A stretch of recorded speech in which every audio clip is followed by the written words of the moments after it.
इगतपुरीत रस्त्याअभावी 65 वर्षीय नागरिकाचा मृत्यू. डोलीत नेत असताना काळाचा घाला. इगतपुरी तालुक्यातील अतिदुर्गम भागातील खैरेवाडी येथे रस्त्याअभावी एका 65 वर्षीय इसमाचा मृत्यू झाल्याची दुर्दैवी घटना घडली आहे. बबन रावजी शेंडे असं मृत व्यक्तीचं नाव आहे. हृदयविकाराचा सौम्य झटका आल्यानं घरातील आणि परिसरातील नागरिकांनी डोली तयार करून त्यांना रुग्णालयात नेण्याचा प्रयत्न केला. मात्र 5 ते 6 किलोमीटरचा दऱ्याखोऱ्यातील जीवघेणा प्रवास करताना आणि 2 ओहळ ओलांडून पायपीट सुरू असताना मुख्य रस्त्यावर पोहोचताच त्यांना हृदयविकाराचा तीव्र झटका आला आणि त्यातच त्यांचा मृत्यू झाला. या भागात रस्ता असता तर गोल्डन अवर मध्ये उपचार मिळून त्यांचा जीव वाचू शकला असता, अशी भावना नागरिकातून व्यक्त केली जात आहे.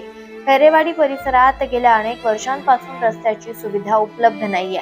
तत्कालीन तहसीलदार परमेश्वर कासुळे यांनी रस्त्यासाठी शासनाकडे प्रस्ताव पाठवला होता. मात्र 2 वर्षांपूर्वी त्यांची बदली झाल्यानंतर हा प्रस्ताव रखडल्याचं सांगण्यात येत आहे.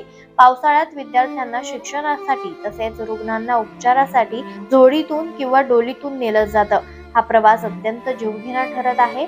नागरिक वारंवार तहसील कार्यालयात रस्त्याच्या मागणीसाठी चक्रा मारतायत, मात्र आश्वासनांशिवाय काहीच हाती लागत नसल्याचा आरोप स्थानिकांनी केलाय.